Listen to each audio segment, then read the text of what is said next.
Salut la famille! Aujourd'hui, on va parler d'un sujet qui nous concerne tous, ces petites habitudes énervantes dans les transports en commun qui nous font perdre un temps précieux.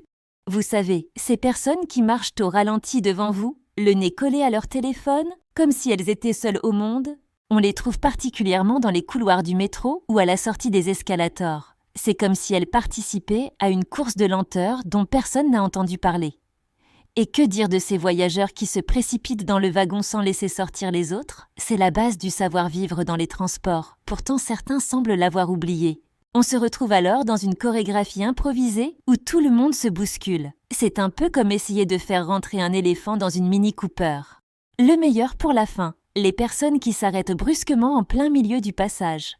Que ce soit pour regarder leur téléphone, chercher leur chemin ou simplement contempler le plafond, elles créent un embouteillage humain digne des plus grands bouchons parisiens. Mais ne vous inquiétez pas, il existe des solutions simples pour améliorer notre quotidien dans les transports. Imaginez un monde où les trajets en transport seraient fluides, où chacun penserait aux autres. Si vous aussi vous avez vécu ces situations, n'hésitez pas à partager vos expériences en commentaire. On est tous dans le même bateau, ou plutôt dans le même métro. N'oubliez pas de liker cette vidéo si elle vous a parlé, de vous abonner à la chaîne pour plus de contenu sur notre quotidien et d'activer la cloche pour ne rien manquer. On se retrouve très vite pour une nouvelle vidéo. Prenez soin de vous et surtout, pensez aux autres dans les transports.